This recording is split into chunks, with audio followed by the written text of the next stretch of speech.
Alright, what's up everybody, it's Kami, and welcome back to another JoJo's Bizarre Adventure anime episode review. Now, I haven't done a review for episodes 5, 6, or 7 since those were the last 3 that came out. 7 just came out last weekend. And we're going to talk about all 3 of those today. Unfortunately, I didn't actually watch the episodes up until before recording this. Because I was just missing the episodes as they were coming out. I just wasn't sitting down and watching them.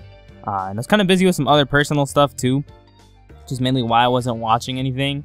And I've also just been working on other stuff. So that being said, we're going to talk about all 3 episodes today. So definitely, if you're new to the channel, hello, hi. I do this stuff normally every week, and it'll be weekly again this week with episode 8.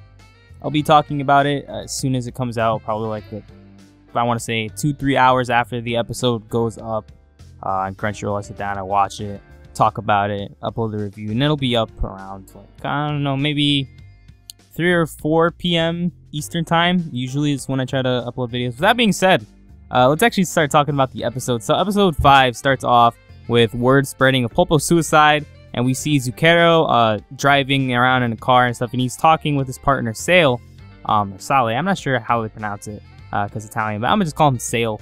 And he's talking about the entire situation of Popo killing himself and this and that, and how apparently he had a big fortune hidden somewhere, and because Zucchero hears this, he just immediately leaves to go after and look for it. Because honestly, Chief, if you hear about boss in whatever dying, right, let's say your boss dies and you hear that your boss had like a shit ton of money just hiding somewhere in the store or whatever, because you know these guys are gangsters, so they're doing a bunch of crazy shit anyways.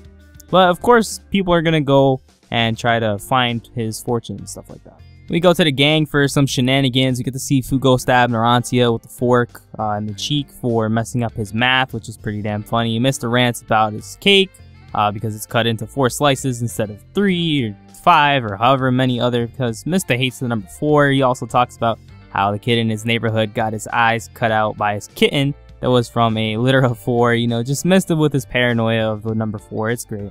Giorno introduces himself. We have the famous piss scene. Everybody starts to leave the restaurant to go handle more stuff and to actually head towards where Popo's hidden treasure is. And we can see as they're leaving just how many people really trust in Bucciolati. Because everybody's pretty friendly with Bucciolati, like regarding citizens and just normal, ordinary people walking throughout the town. And you can see them going to Bucciolati and asking him for help for, you know, different things. Like this one old lady is getting beat up by her son. Who's been on drugs, and when Bruno hears this, he gets really pissed off about everything, and he's very upset, and he's like, you know, I'm gonna handle it. And everybody looks up to him, and even the everybody else in the gang just looks up to Bruno because he's got that big leadership role, and you can see it when the citizens, you know, speak to him and shit, and they're like, dude, I need you to help me. Can you help me? We always trust you. We always believe in you, and you always come through. So can you help me with this, etc. But Bucciolati is a nice guy. And you see more of this when the boat rental guy actually ends up telling Bucciolati that he doesn't have to pay for anything for using the boat for about 2 to 3 days just so that they can make this trip. So while they're on the boat, Bucciolati is explaining to everybody else that Popo committed suicide and that the rest of the gang is trying to go after his hidden treasure, but Bucciolati is the one that knows where the hidden treasure is, being the $10 billion.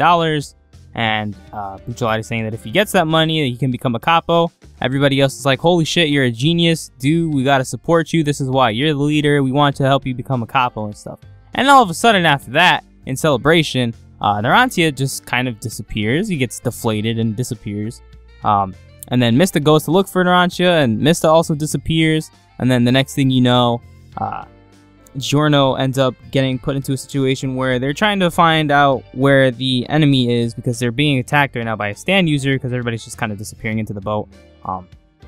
And Giorno ends up throwing himself out into the middle of an attack just to be like, hey, you know what, you guys can figure out where this guy is and handle him. I'll be the bait. So Giorno becomes the bait. He tosses himself out in danger, and this actually provokes Abbacchio to want to use his stand, because before that Abbacchio didn't want to use his stand because he didn't want to reveal anything to Giorno because he thinks that Giorno's a brat and this and that. And Abbacchio pretty much just hates Giorno for pretty much no reason other than him being the new guy and him being there, even though everybody else is kind of just okay with Giorno being there. And of course Bucciolati is very okay with him because Bucciolati has trust in Giorno. But Bucciolati did expect the rest of the members to kind of not necessarily be super attached to Giorno right away because they did just meet him not too much longer before this.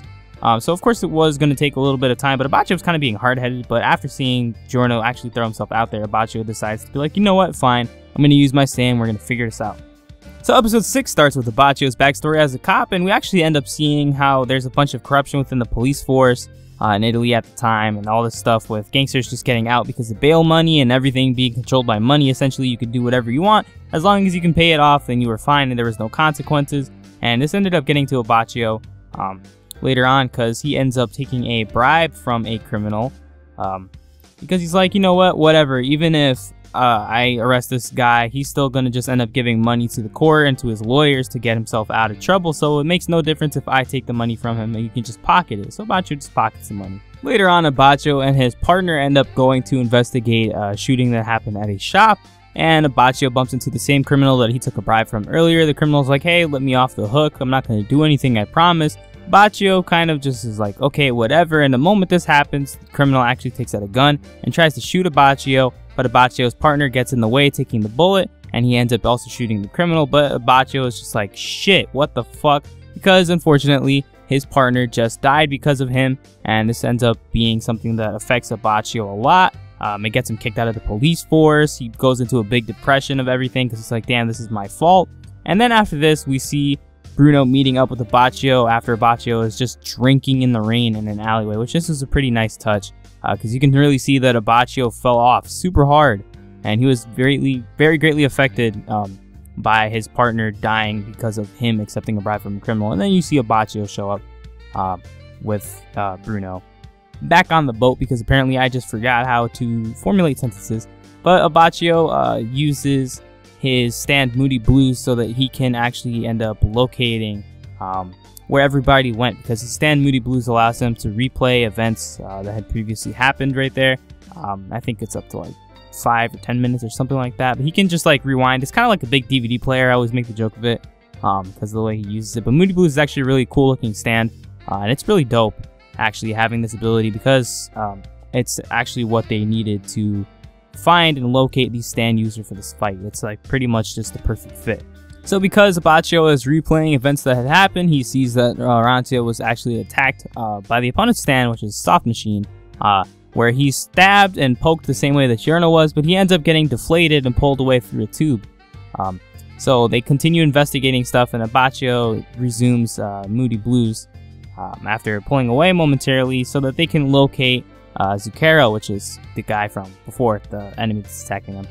And what ends up happening after this is after Bruno using Sticky Fingers a shit ton of times to just continue to punch the boat over and over to open up zipper holes and just like try and find the guy, they can't find him, so Abbacchio just gets himself attacked so that Bucciolati can end up figuring out what the hell's going on, which is kind of funny because it was Giorno doing this earlier that drove Abbacchio to actually want to fight back in the scenario and want to do something about it. And then he ends up going out the same way for Bucciolati to actually handle everything. So after a little bit of time, Bruno actually ends up punching a giant hole in the bottom of the yacht so that the yacht starts to slowly sink. And as this is happening, Zucchero starts to speak to Bucciolati, threatening to kill the gang members, doing all this other stuff. But while he's doing this, Bucciolati's kind of just stalling for time, and he starts talking about random stuff like the seagulls that are flying around as the boat starts to sink until it's very noticeably almost completely gone. I want to say halfway underwater. That's when Bucciolati's like, hey, you know, I know you're in there somewhere.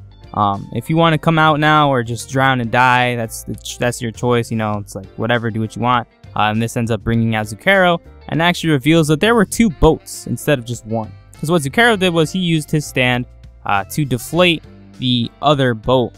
Because back when they were grabbing boats and stuff on the docks from the rentals place, they got on boat number 2, and they were actually on boat number 1 now because Zucchero used his stand Soft Machine to deflate the boat and make it really thin to just like fit it on the boat. I don't get how exactly that works. You know, it's just JoJo shit, just JoJo being weird and stuff. But I think it's kind of funny.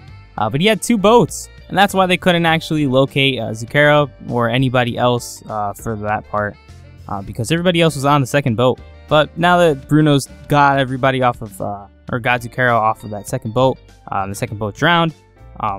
Yeah, pretty much just drowns. It sinks. Boats can drown. I guess boats can breathe. But the boat sinks. Zucchero comes out. Bucciolati knocks his head right off his body with sticky fingers, and then the episode ends. And our next episode starts with Narancia and Abacho and Fugo just kicking the shit out of Zucchero because they're all pissed as hell at him. And it's really funny to see this happening because they're kind of just like juggling his body back and forth around while they're kicking him. Mista starts to interrogate Zucchero. He's trying to get information out of him. He hangs him by his eyelid with the fish hook. I will always laugh at this because it's so crazy and like absurd, okay? Zucchero's head is like separated from his body. His mouth is zipped shut. So he's just like kind of screaming and like squirming around, but he's just his head while his body is getting beat up by everybody else. And then Mista just grabs a fish hook and hangs his head by his eyelid. And then he leaves a magnifying glass over his eyes to actually burn his eyes. And then we have the infamous dance scene. The dance scene is so nice in the anime. I made my shitpost with it. I like went and redid the shitpost. You guys should definitely go check it out. It was like the last video I uploaded. But we have the dance again.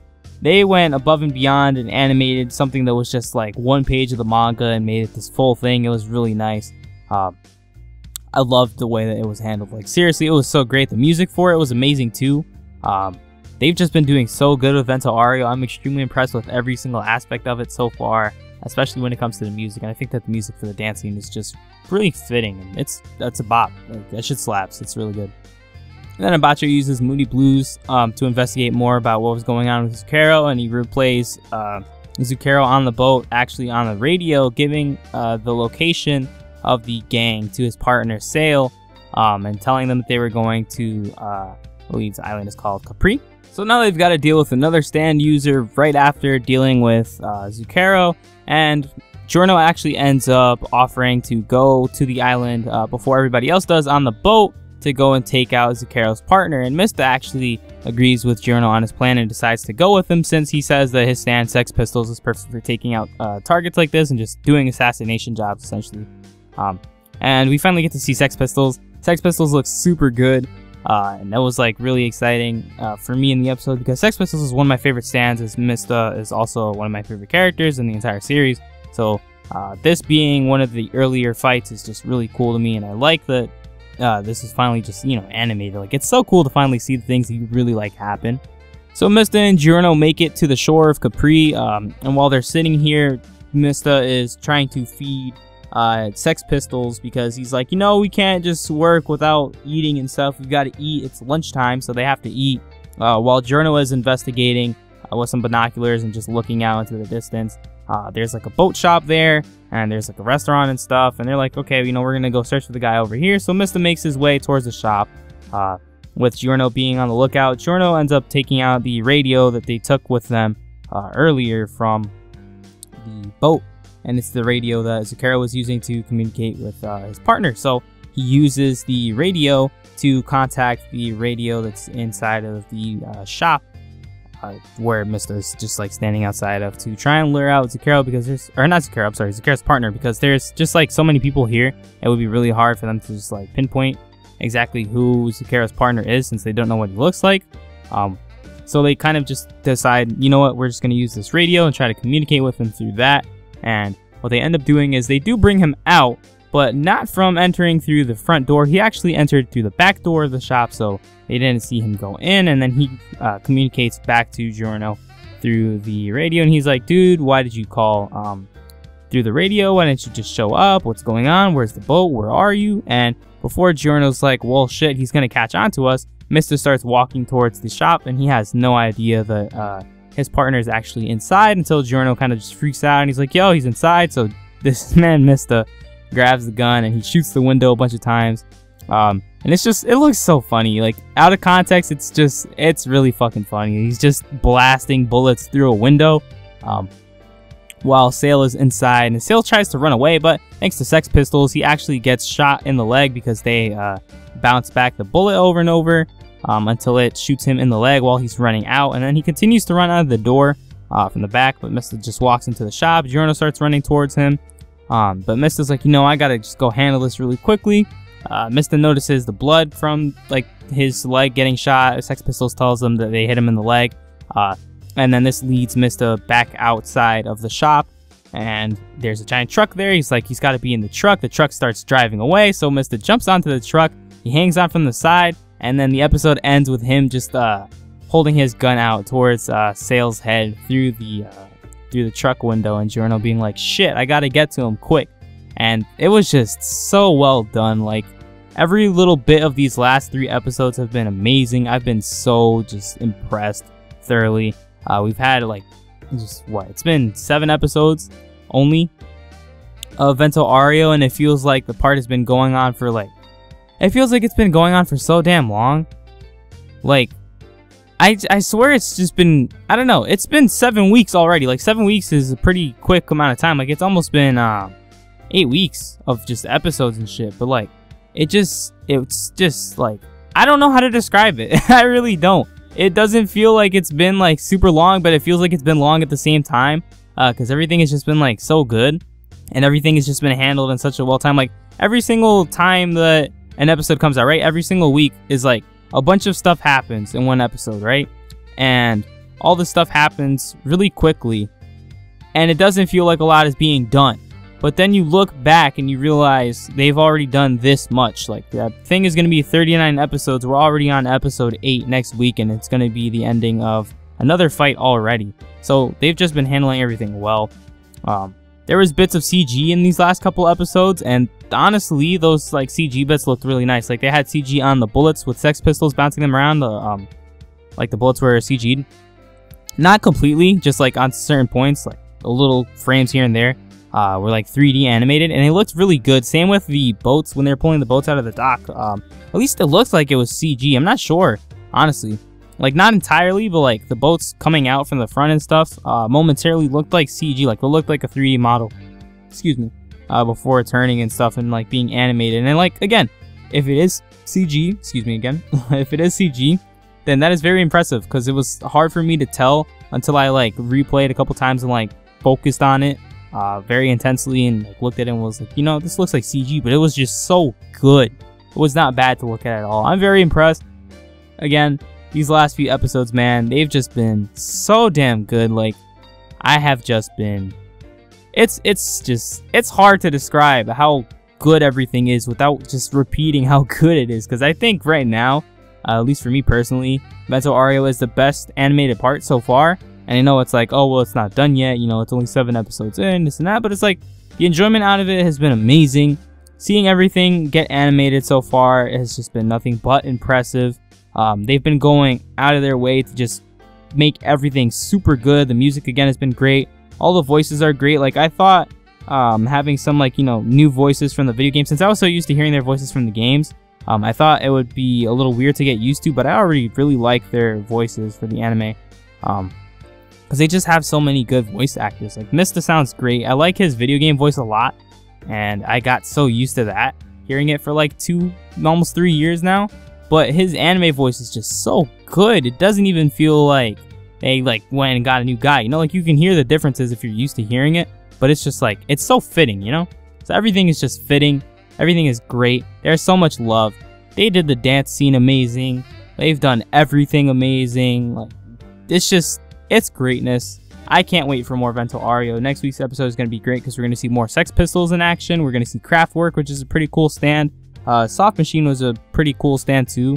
And I actually really like the stand design. I think that Part 5 has some really good stand design, so it's going to be cool to see more of these stands in action now within the next few coming weeks. So if you guys are new to the channel, go ahead and subscribe. Normally I do these again when the episodes come out that same day.